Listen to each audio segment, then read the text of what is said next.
Ayo ambe radio Siguida Kunkan lamɛ ba belajile fo wakati fɛn fɛn bɛ kan lamɛ Mali kɔnɔ ani Mali kɔ kan an ka foli bɛ aw belajile ambalonna ka fɔ ko aw sɔgɔlen ka radio Mandila no ye Siguida Kunkan ye an bɛ laseli kɛ ka bɔ Ɲamakɔrɔ sugu kura dala immeuble Samakila studio kamatigi jɔnkoloni Kulubali kɔnɔna la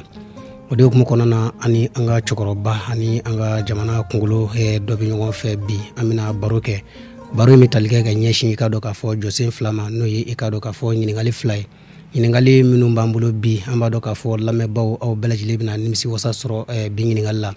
o tɛmɛnen kɔfɛ maa min ni ale b'an bolo fɛnɛ maa dogolen tɛ ale tɛ maa dogolen jamana in kɔnɔ a bɛ jamana kunun dɔn a b'a bi dɔn wa an bɛ ala deli fɛnɛ ala ka waati caman yira an na jamana ko la o de kosɔn an y'a fɔ ye cogo min na min ye aw maakɔrɔba ye sa n'o ye an ka cɛkɔrɔba ye bɛrɛbɛrɛtɔ ɲɛmaa don min ni ale ɲɛsinnen bɛ MPR ma ni ale MPR ɲɛmaa ye an bɛ don min na ko bi ani ale bɛ baro la o tumana an bɛ a fo ka foli ta ka di kanuba bɛɛ lajɛlen ma ni tɔnden bɛɛ lajɛlen ma ka yira k'a fɔ fɛn min ye an ka bi baro ye an bɛna a daminɛ maa minnu bɛ baro kɔnɔna la sa o de an yɛrɛ ka ɲɛmaa Ibrahima Jɔnkoloni Kulubali Alu Sangare ni bɛɛ lajɛlen ko Mathias ka fara ne yɛrɛ bɛnkɛ fɔnba ka Sibiri Bagayogo ni bɛɛ lajɛlen ko Almighty anw de bɛna an faga fara ɲɔgɔn kan ka nin baara in kɛ o la an bɛ foli da an ka cɛkɔrɔba ne fa ni tile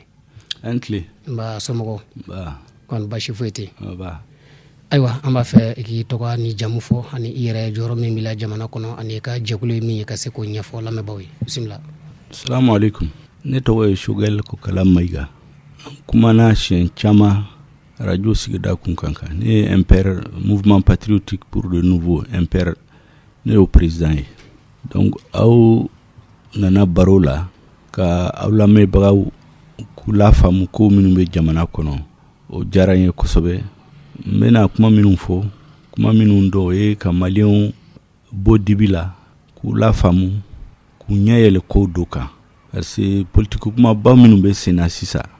ni mɔgɔw ta a faranfasiya k'a faamu n'u y'a ye dɔrɔn fɛn minnu bɛ fɔ télé ni radio officiel la u t'a bɛɛ faamu parce que tumaw dɔw la kuma minnu bɛ fɔ ka mɔgɔw hakili minɛ ani minnu b'u ju kɔrɔ o tɛ kelen minnu dogolen don maliyɛnw la min bɛ kumaw ju kɔrɔ n bɛn'o de walawala k'a fɔ maliyɛnw ye o tuma n b'aw fo n b'aw waleɲuman dɔn o la parce que aw bɛ baara min na o de ye média ka baara ye média ka baara ye ka information jɛnsɛn ka information fɛsɛfɛsɛ jamanadenw b'o dibi la donc n b'aw fo ka barika da. Ayiwa président o diyara n ye an bɛ i yɛrɛ fo k'i waleɲuman dɔn i sɔnna ka an bisimila bi i ka du kɔnɔna la an bɛ i yɛrɛ fo la ka i ka mara maa bɛɛ lajɛlen fo ayiwa président an t'a bila ka suma n'a ma ɲɛ k'a fɔ an sigira kuma kunna a kɛ kan an ka fɛn fɔ lamɛnbaaw ye bamananw ko ten ko n'i ye maa wele n'i ma fɛn d'a ma i bɛ fɛn fɔ a ye an kɔni nana ka na fɛn ɲini i fɛ min ni a bɛ jamanaden bɛɛ lajɛlen nafa an bɛ don min na ko bi président an bɛ fɔlɔ ka ɲininkali min kɛ an ka baro kɔnɔna la o de ye dialogue national inclusive n'o ye sigi ka baroba min kɛra jamana ɲɛmaw ni jamanadenw ni ɲɔgɔn cɛ ayiwa aw ma ye a kɛnɛ kan bakuruba la aw ma ye a kɛnɛ kan ayiwa a kɔni kɛra a tɛmɛna aw ka yeta ye mun ye dialogue national in na ka ɲɛsin jamana ma. Dialogue national in an ma y'a kɛnɛ ka sababu de b'a la o sababu fana a fɔra siɲɛ caman n bɛ sababu kelen ni fila dɔrɔn de f'aw ye a bɛ n'olu ni kuma minnu bɔra dialogue na n'aw y'u comparer aw bɛna yira ko an ko k'an tɛ taa dialogue la o ye fɛn min ye raison de b'a la an ko k'an tɛ taa dialogue la parce que an ko fɔlɔfɔlɔ n'an taara dialogue la il faut que décision minnu bɛ bɔ dialogue la pour que k'u ta bɛɛ ka se ka bɛn a kan pour que an ka bɛn a kan il faut que gouvernement fanfɛla mɔgɔ hakɛ dɔ ka bɔ la mɔgɔ hakɛ dɔ ka bɔ majorité opposition fanfɛla la ani société civile u de bɛ fara ɲɔgɔn ka décision ta par exemple n'aw b'a fɛ ka décision dɔ ta mɔgɔ 100 bɛ salle kɔnɔ o mɔgɔ 100 ni mɔgɔ 60 80 90 ko ko do ka kɛ n'aw ye mɔgɔ 10 hali n'aw kumana aw ka kuma tɛ jate o donc gouvernement y'o de labɛn an taara u b'a fɔ ko terme de référence c'est-à-dire kumaba minnu bɛna fɔ dialogue la an taara o décision ta k'o jɔ pour que bɛɛ k'a dɔn an taara o réunion la an y'a sɔrɔ mɔgɔ 600 de tun bɛ salle kɔnɔ o mɔgɔ 600 in u ye yamaruya di mɔgɔ 20 dɔrɔn ka bɔ opposition la ka taa kuma donc kuma minnu fɔra la a bɛɛ kɛra fu ye a ma jatew donc u kun b'a fɛ k'o de kɛ an ka taa dialogue la dialogue ko mɔgɔ ba saba de taara la o ba saba la i b'a sɔrɔ opposition mɔgɔ 100 dɔrɔn de kun kan ka taa donc n'aw taara hali n'aw ye kuma minnu fɔ a laban o kumaw tɛ jate o mais min bɛ bɔ dialogue la o bɛna fɔ ko bɛɛ de y'a ta donc o piège de an ma sɔn ka don o de la o dialogue laban bana fana an y'a ye an ye décision min ta o ye décision ɲuman ye n bɛna a façon n bɛna walawala fɛsɛfɛsɛw k'a faamu décision minnu bɔra dialogue la n'aw y'a ye décision 4 u b'a fɔ ma ko résolution 4 de bɔra la a tɔ bɛɛ recommandation ye min ye n'a ka di gouvernement y'a k'a kɛ n'a man di a y'a ta kɛ tubabukan na recommandation ye i y'o ɲini e fɛ i bɛ se k'a kɛ o n'i ma kɛ o basi t'a la mais recommandation o de ye décision ba de donc u ye ko min kɛ o ye décision 4 de ta k'a fɔ k'olu de ye recommandation ye o décision n'i y'a jate a bɛɛ kun taalen don ka sɔrɔ dialogue yɛrɛ ma sigi donc dialogue kun ye mun ye ka na n'a ye dɔrɔn décision min taara kabili 2018 2017 ka na n'a ye dɔrɔn ka birifini dɔ d'a kan ka peinturer ka fɔ dialogue de y'a mɔgɔ ye e k'u décision 4 nin ta u ko élection député ka élection ko ka kɛ yani mois de mai o décision yi u y'a ta kabini 2019 u ye gouvernement kura min sigi Bubu Sise nana premier ministre la gouvernement sigilen u ye dɔ fara député ka mandat kan kabini o waati la u y'a sɛbɛn sariya kɔnɔ ko député ka élection kan ka kɛ yani mai 2020 donc n'u nana fɔ sisan ko dialogue de y'a ta o ye hakili suɲɛ kuma de o décision kun dalen don a mɛnna sariya kun talen don a mɛnna a filanan u y'a fɔ ko élection reportera député ka élection tɛ kɛ u y'a siɲɛ kelen o ye décembre 2018 u y'a ba ma ka kalo 6 fara député ka mandat kan ka tila ka kalo 6 fara kan u ye mun de fɔ waati la u ko lakanabaliya de bɛ jamana kɔnɔ o de kama élection se ka kɛ dɔ bɔra lakanabaliya in la foyi ma bɔ a la o a juguyara sisan parce que mɔgɔw bɛ taa kunna sini u taara jɛma mɔgɔ minnu bɛ péage kan sira kan u y'u faga o ka sɔrɔ gendarme tɛ u nana fo Banamba sisan école caman datugulen don Mopti région la Segu région la fanga tɛ yɔrɔ si la donc gɛlɛya min y'a kɛ élection ma kɛ 2018 décembre 2018 a ma kɛ juin 2019 o gɛlɛya foyi ma bɔ a la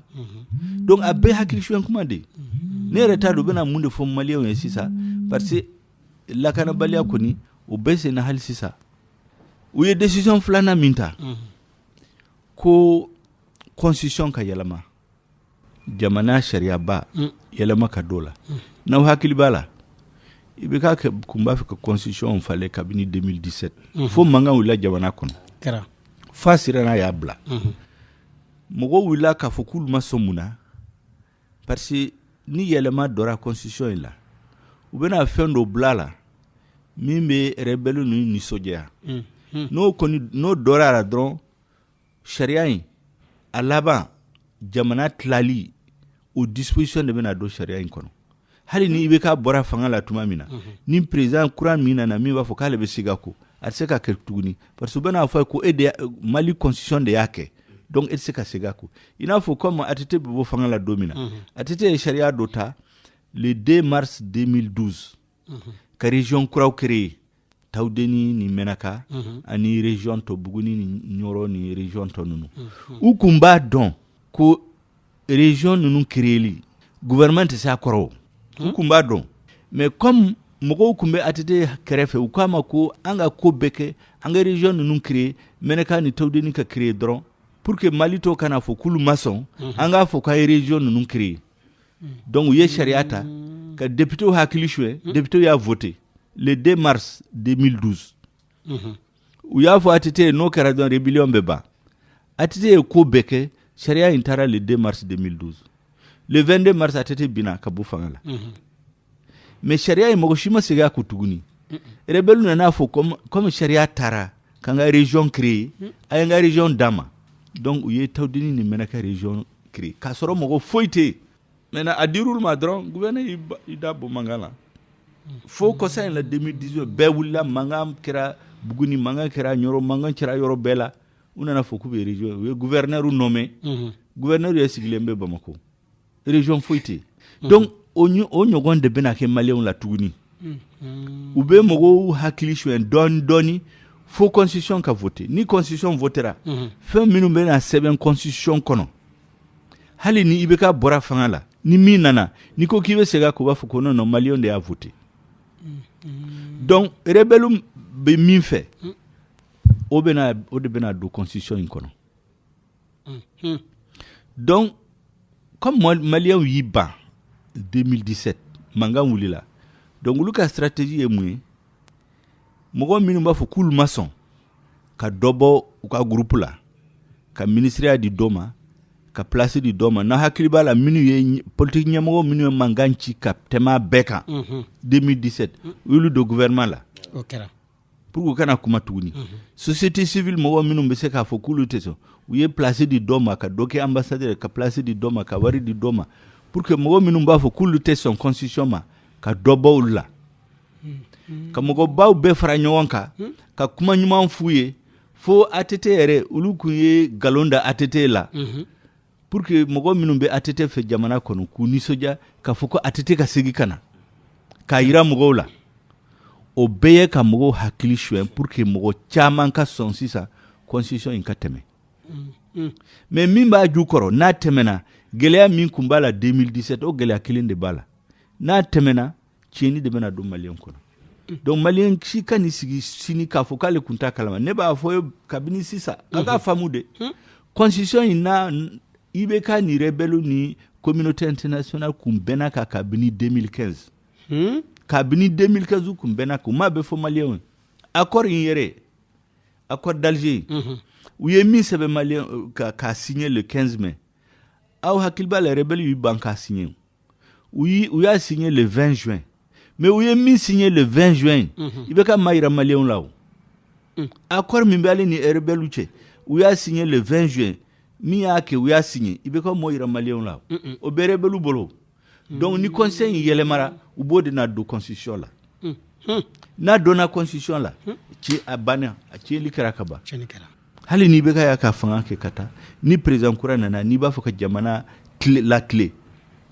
Siratu sorara o ba sora tinyana kaba donc o de be ni joko donc o de kama ko dialogue de a décidé ko révision constitutionnelle kake galondo ulu de a décidé kabini 2015 o masira soro 2017 sisa onana mogo hakilishon ka wari di doma mogo kaso akateme donc mbayira a décision flana fleni ko dialogue ya décidé hali di dialogue ko masigi o décision ko mbubolo kaba ngaraga ko asabana uko fo accord kaseka yelema ka do accord d'Alger là conformément aux dispositions de l'article 65 article dobe accord na mimbe article inkono ko ni yelema kanga do accord là rebelu gouvernement ani médiation ou saba de kanga sigi ka ben aka o be accord là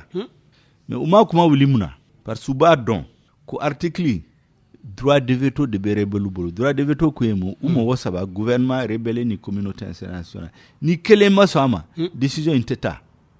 donc ni mimba di rebelle yo droba fo kulute sama nuko kulute sama otuma okora yelema se ka do accord lawo odi kama rebelle ko kulute na dialogue la parce que rebelle ba don hakili shwen bara membe ibeka na ka gouvernement bolo rebelle ya famu donc odi kama rebelle ko ka ambe na dialogue la à une condition accord kuma kana fo dialogue la dialogue ka fo dron na ba fe yelema do accord la aita article 65 ta gouvernement ni rebelle ni communauté internationale ka kuma fo parce que o de kadué o de kelemina mimbu bolo donc nous tara réunion la ni gouvernement nana ni fait mieux droba fo kulu teso en ce moment faut yelema chiti na do accord la no te fait min kanga ke dialogue la u kanga kuma di malioma dialogue kanga foko malien ba fe yelema minu kanga do accord la malien kuta kelen u ka foko de dialogue ka décision mais uma ketan parce que ta fe ake ketan una na dron ka foko yelema kanga do accord la conformément à l'article 65 article 65 tina funya na bo parce que rebelle bu de fait parce que tant que le gouvernement face à face là min ka di o de be sɔrɔ gouvernement tɛ se k'a fɔ k'ale tɛ sɔn a tɛ se k'a fɔ k'u ba n'aw ɲɛ b'a la n bɛ taamasiyɛn saba d'aw ma u ye accord signé le 15 mai 2015 rebelle ko sema mɔgɔ k'olu ta signé fo le 20 juin u ye condition kura fara kan i bɛ k'a taar'o signé o de la u nana fɔ k'olu b'a signé mais condition kura minnu farala kan le 20 juin i bɛ ka ma yira mɔgɔ si la hali bi an b'a dɔn ne b'a kalama u bɛ ne bolo parce que n'u y'u appliqué dɔrɔn Mali bɛ fara mais i bɛ ka y'o dɔn a ma yira maliyɛnw na a filanan rebelle minnu ye tiɲɛni kɛ minnu y'an ka mɔgɔw faga an ka soldats faga Aguelhok dɔw taara Mali drapeau jeni dɔw taara rebelle ka kuma fɔ média international ka k'u ka porte parole ye a dɔw kun ye député ye avant 2012 dɔw kun bɛ directeur service baw la dɔw kun ye haut conseil de collectivité la u bɛɛ kun bolila ka taa Mauritanie ni Burkina rébellion fɛ est-ce que u b'a dɔn 2016 u nana fɔ ko k'ulu ye waati min kɛ rébellion la ka Mali tɔɔrɔ ko wari min kan ka d'u ma sara min kan ka d'u ma k'u to député ya la ani directeur ya la ani haut conseil de collectivité la hali ticket d'essence kan ka di député ni fɛnw ma k'o bɛɛ calculer ko wari seg'u ma i bɛ ka y'a kɛ assemblée la maliyɛnw to kalama u taara ni yɛlɛma ka collectif budgétaire kɛ 2016 k'a dɔ la ko wari sara u ye mais o tɛ fɔ maliyɛnw ayi fɛn sabanan an ka yira u la rebelle b'a dɔn ko fanga t'u la kɔrɔn fɛ ni vote kɛra a t'i se ka gagner donc u ye mun de kɛ u ye ko bɛɛ kɛ pour que mɔgɔ minnu élira kɔrɔn fɛ conseil de cercle la conseil de région la ani commune la k'u bɛɛ yɛlɛma k'u bɔ yen donc gouvernement de bɛna mɔgɔw sugandi donc rebelle de bɛna mɔgɔw ta conseil de cercle u b'o bɔ yen rebelle de bɛna fɔ a ye karisa bila président de conseil ya la u y'o kɛ région la u ye kɛ cercle la u ye kɛ commune la donc population ye mɔgɔ minnu ta rebelle nana sɔrɔ gouvernement fɛ gouvernement k'u bɔ yen rebelle de bɛ mɔgɔ désigner k'u kɛ président de conseil de cercle président de conseil de région par exemple Kidal mɔgɔ minnu ye min kun bɛ mɔgɔ minnu y'an ka soldats faga Aguelhok o dɔ bɛ mɔgɔ la minnu bɛ président de conseil de cercle la ne yɛrɛ ka cercle an sɔngo mɔgɔ minnu u ye jamana minɛ don min na u ye mɔgɔ min ta k'a bila cercle kunna u y'o de ta sisan k'a kɛ président de conseil de cercle jamanadenw ye mɔgɔ min eli u y'a bɔ yen u y'o sɔrɔ IBK fɛ IBK y'o kɛ 2016 maliyɛnw ta kalama donc o fɛn sugu de bɛ n'a kɛ ni sariya in yɛlɛma o de kama rebelle ko k'olu tɛ sɔn maliyɛnw ka accord in ka yɛlɛma don a kɔnɔ dialogue la u k'a fɔ dɔrɔn olu ni gouvernement ka taa sigi ka ko ɲɛnabɔ n'olu gouvernement sigira ka ko ɲɛnabɔ min ka d'u ye min bɛ Mali contre la o de bɛ n'a kɛ a la fo maliyɛnw ka faamu dɛ fo maliyɛnw ka faamu hakili suɲɛ min kɛra dialogue in kɔnɔ ni mɔgɔw y'a faamu tile kelen a bɛɛ bɛ wuli ka papier bɛɛ fara k'u bɔ yen u ka décision naani kun ye mun ye ko sécurité ni administration kan ka sigi kɔrɔn fɛ ani Mali bɛɛ la est-ce que o kuma yɛrɛ kan ka bɔ mɔgɔw da la k'a fɔ k'o ye décision ye gouvernement o gouvernement a ka baara fɔlɔ ye min ka jamana lakana siga t'a la a fɔra baara fɔlɔ ye min ka administration sigi est-ce que a sera mɔgɔw k'a fɔ dialogue de y'a fɔ IBK ye ko soldats ni préfet ni kan ka sigi k'u ka baara kɛ est-ce que a sera dialogue ko la ça c'est la mission normale d'un état et puis ni jamana bɛ kɛlɛ la baara fɔlɔ o ye sécurité de ni sécurité nana ni sécurité sabatila administration bɛna ni administration nana ni sécurité nana ni jamana sugandira élection ko kuma bɛna n'o tɛmɛna constitution ko kuma bɛna donc u ye minnu fɔ olu yɛrɛ kan k'o ordre inversé c'est-à-dire c'est comme si ça e bɛ i ka mobile la yanni i ka mobile lawuli ka clé do contact la k'a wuli mobile ka se ka wuli e bɛ n'i jɔ dɔrɔn k'i bɛ mobile pousser mobile ka wuli mobile tɛ se ka wuli o Mali bɛ gɛlɛya la kɛlɛ bɛ Mali kɔnɔ mɔgɔw bɛ kasa dongo don o le ko ɲɛnabɔ fɔlɔ a bɛ na fɔ ko mɔgɔw ka taa élection kɛ hali communauté internationale jamana minnu bɛ k'a fɔ ko Mali ka diyagoya Mali ka révision constitutionnelle ke jamana shila ni jamana bɛɛ kɛlɛ la comme i bɛ k'a bɛ to k'a fɔ Mali y'en guerre jamana shila diɲɛ kɔnɔ yɛlɛma tɛ don constitution la jamais tant que guerre bɛ jamana kɔnɔ an yɛrɛ ka constitution kɔnɔ article 118 min y'a fɔ tant que kɛlɛ bɛ jamana kɔnɔ tant que fan dɔ bɛ yen gouvernement ka fanga tɛ jamana bɛɛ kan révision constitution tɛ se ka k'a kɛ hali n'a daminɛna a kan k'i jɔ o de bɛ constitution kɔnɔ an y'o ta yɔrɔ min na ne ye conseil de sécurité ɲɛmɔgɔw dɔw rencontré yan Bamako min b'a kunna min b'a ɲɛmɔgɔya la o ye français dɔw ye n ko a ma monsieur le chef de délégation article 118 min b'an ka constitution la an y'a ta aw ka jamana de fɛ deuxième guerre mondiale kɔfɛ français de y'a bila u ka constitution la ko tant que France bɛ guerre la tant que France fan dɔ t'a ka gouvernement bolo mara kɔnɔ yɛlɛma tɛ se ka don constitution la hali ni révision daminɛna a bɛ dabila u y'a kɛ mun na parce que deuxième guerre mondiale la Hitler y'u ka jamana minnu bolo gouvernement faible de tun bɛ yen comme an ka gouvernement min bɛ sen na u y'a jagoya ka révision constitutionnelle k'a la o révision constitution kɔnɔna la u ye gɛlɛya dɔ sɛbɛn a kan min bɛ faransi kɛ comme jɔn u ka jɔn ye o de kama u y'u yɛrɛ sɔrɔ u ka hɔrɔnya sɔrɔ don min na après la deuxième guerre mondiale u y'a sɛbɛn u ka constitution la ko désormais tant qu'il n'y a pas l'intégrité du territoire tant que fan dɔ bɛ yen min tɛ gouvernement ka mara kɔnɔ élection tɛ se ka kɛ n ko a ma pourquoi sisan aw tɛ min kɛ aw fɛ aw b'a fɛ ka kɛ Mali ye jagoya parce que fanga min b'an kunna olu bɛ aw dɔrɔn de lamɛn u t'u ka jamanadenw lamɛn kuma dabila la o parce que u b'a dɔn ko tiɲɛ de don donc i bɛ k'a bɛ fɛn bɛɛ kɛ mɔgɔ o mɔgɔ e kɛra politique mɔgɔ o e kɛra diinɛ ɲɛmɔgɔ o e kɛra rappeur o e kɛra activiste o mɔgɔ o mɔgɔ n'a bɛ se ka kuma ka maliyɛnw hakili ɲɛ yɛlɛ u bɛ place d'u ma u bɛ wari d'u ma u bɛ dɔw bagabaga pour que bɛɛ k'i makun ka sariya ninnu latɛmɛ n'u latɛmɛna u b'u yɛrɛ sɔrɔ u ka mandat bɛ ban u bɛ taga ni min nana k'a fɔ k'a bɛ Mali jɔ kura sariya in bɛ nin bali ka baara kɛ o o de kama pression b'a kan a k'o tɛmɛ yanni a ka mandat ka ban o de bɛ fɛn in bɛɛ jukɔrɔ non dialogue in kɛra o dɔrɔn de kama o dɔrɔn de kama foyi tɛ dialogue in kɔrɔ o de kama an ko an kɔni ye responsabilité historique c'est-à-dire après yanni san dama dama mɔgɔ si tɛ n'a fɔ k'an tɔgɔ bɛ papier in kɔnɔ k'an de nana bɛn an ni communauté internationale ni rebelles de n'a bɛn ka fɛn dɔ sɛbɛn min bɛna Mali tiɲɛ o de kama an ma taa dialogue in la ne ɲɛna fɛn ɲuman de don n'an kun taara la ne bɛ ka faranfasiya min d'aw ma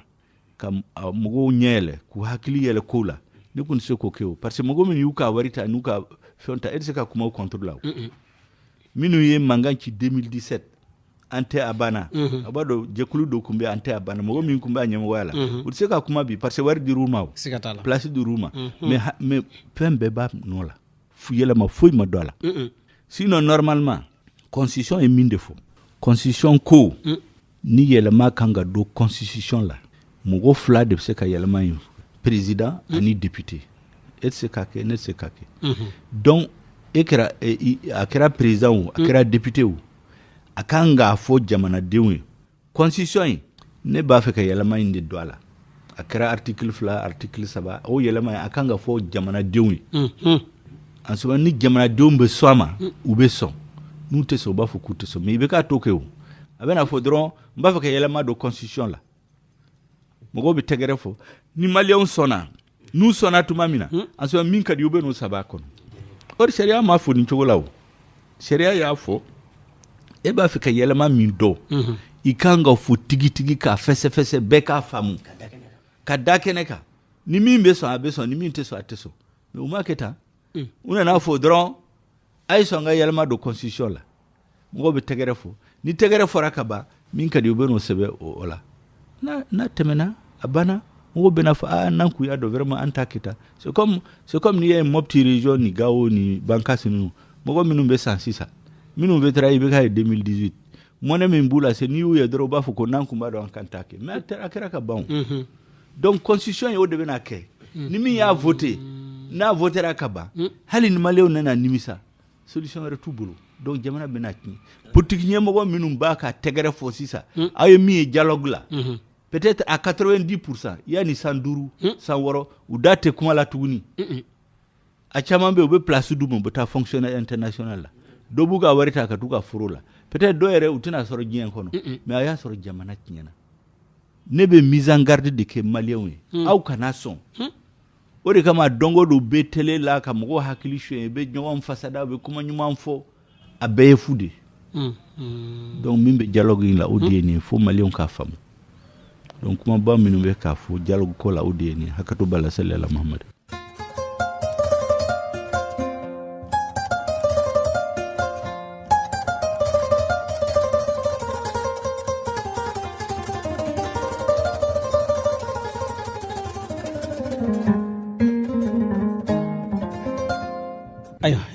Président iko k'a fɔ dialogue in na ko a ye min faamuya o de ni i n'a fɔ maliyɛnw y'a faamuya cogo min na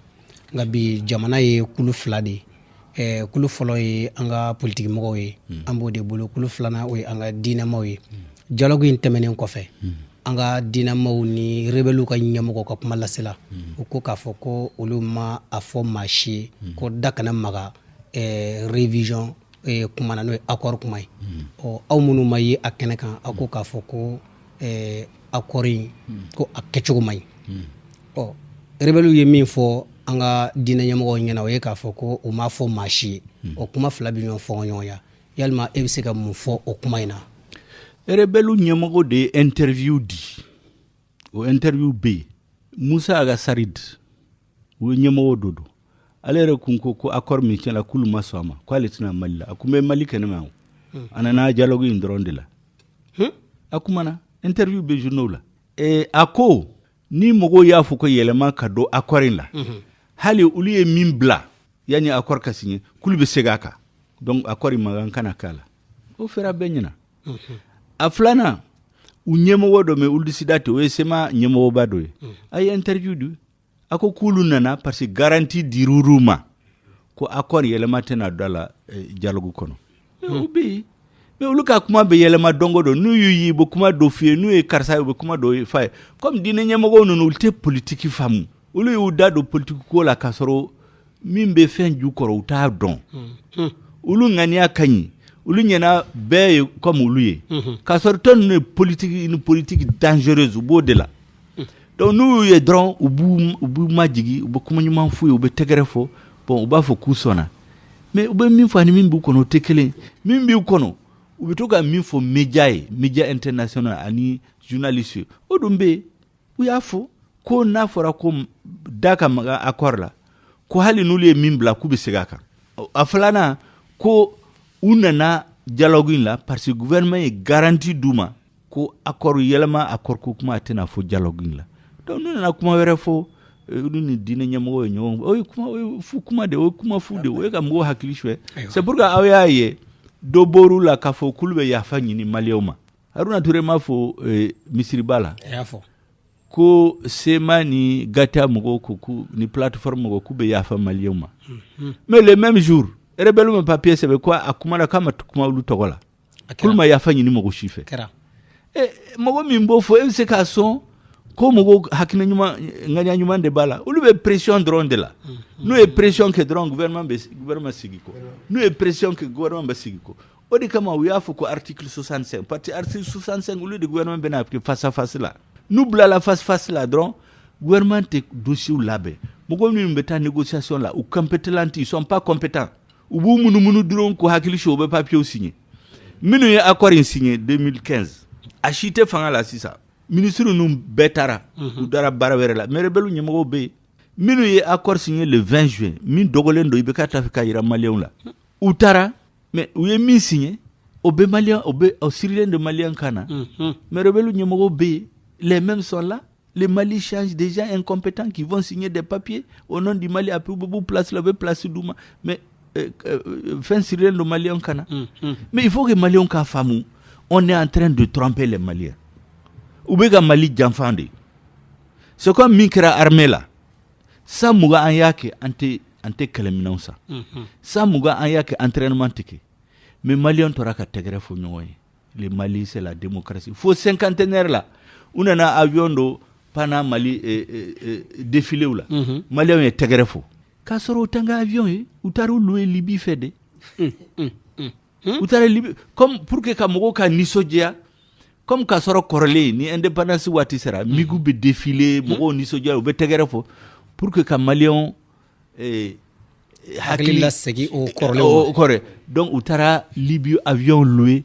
tile kelen l'heure dama dama ka taa Bamako survoler Malien bɛ tɛgɛrɛ fo an tor'o la fo 2012 mɔgɔ 500 nana an ka jamana minɛ na ja armée kun tɛ yen foyi de don donc o de bɛna kɛ Malien la bi o de bɛna c'est-à-dire mɔgɔ si kana n'a fɔ sini k'ale kun ma faamu en tout cas ne bɛ kankari da Malien bɛɛ ye fɛn min bɛ sen na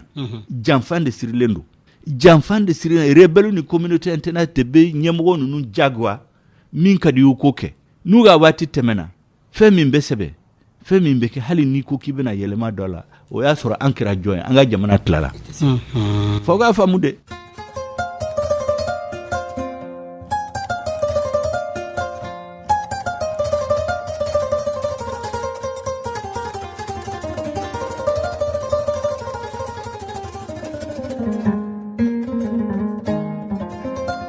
Ayiwa albi an bɛ a yira jama la k'a fɔ radio sigida kunkan don ani an ka président bɛ baro la n'o ye docteur Choguel Kokala Mayiga ale ye MPR ɲɛmaaba ye bi baro kɔnɔna la an y'a fɔ k'a fɔ ɲininkali ye 2 ye an bɛna don an ka ɲininkali kun filanan kɔnɔna na fɔlɔ kɔni an bɛ o sunsuruya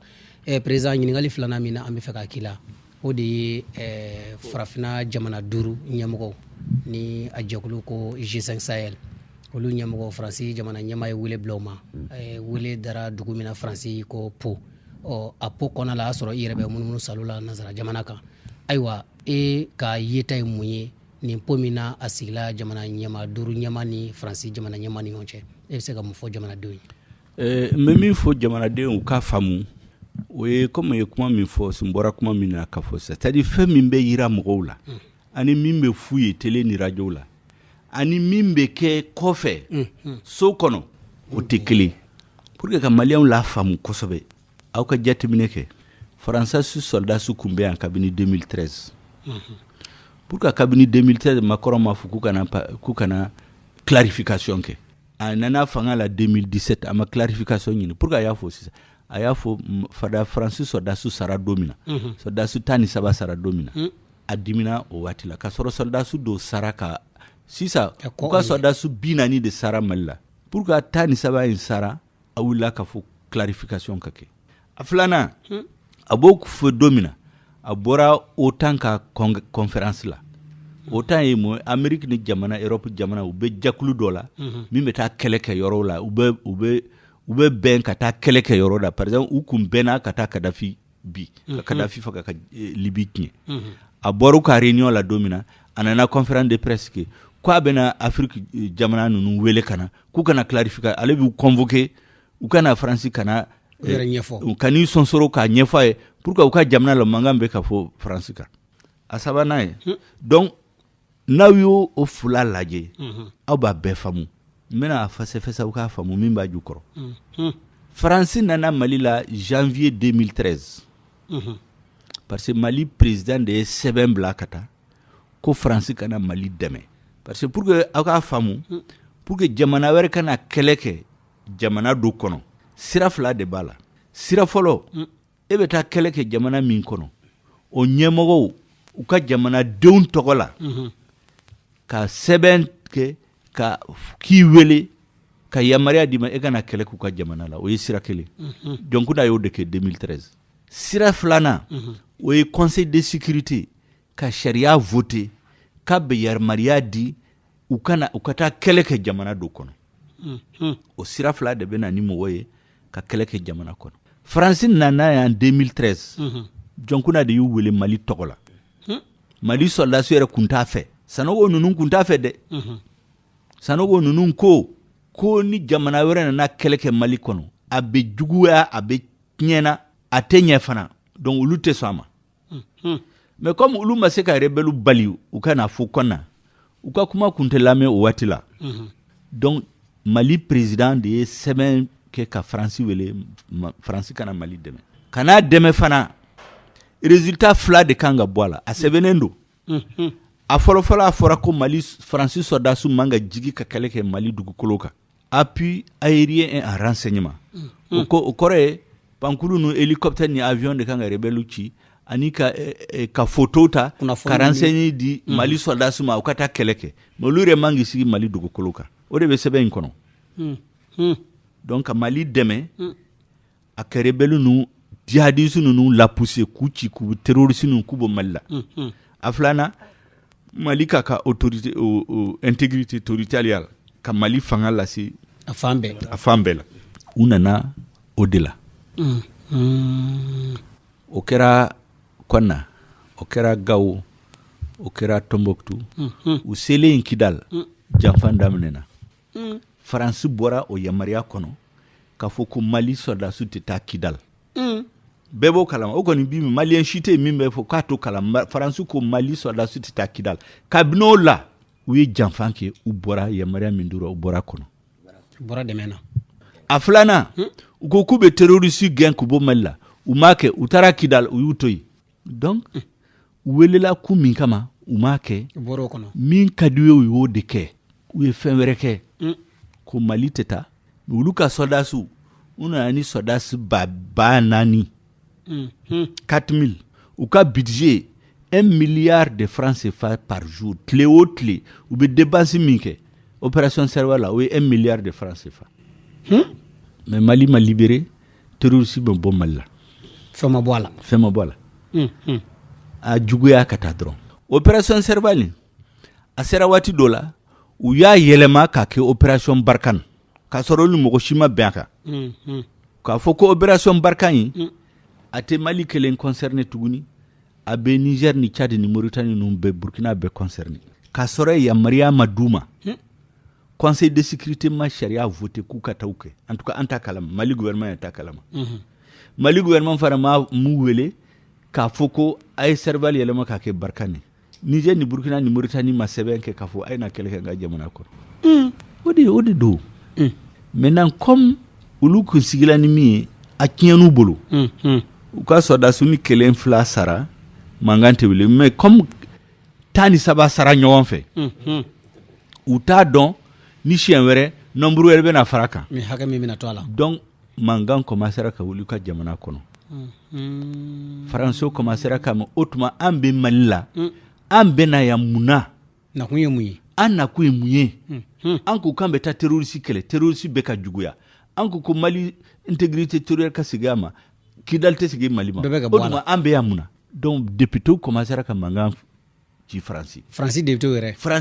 yɛrɛ n'a ka jamanadenw yɛrɛ. Tɛ tɛmɛ o kan. K'a sɔrɔ papier t'a bolo a bɛ min yir'u la o.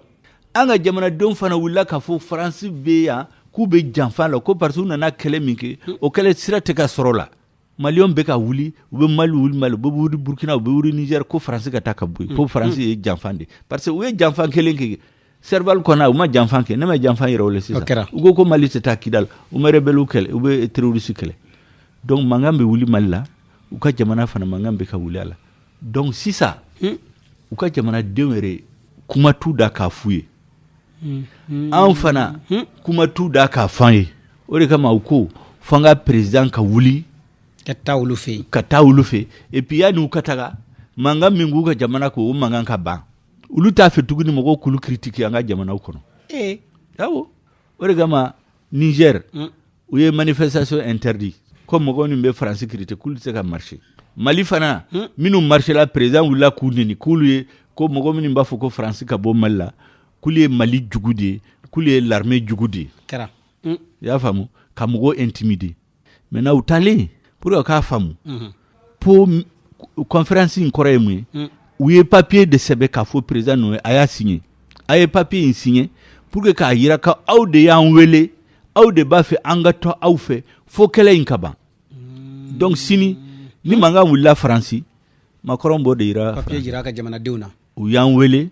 gɛlɛya de b'u kan an teriw de don an taar'u dɛmɛ ni malien wulila ka mankan ci France ambassadeur bɛ wuli aw ka président de y'a fɔ k'an ka na donc an mana yɛrɛ kama n'a b'a fɛ sini an ka taa aw ka président ka taa signer ko aw ka taa ka bɔ yen u b'a dɔn ko président nin tɛ sɔn ka segin a ka signature kan n'u taara ONU la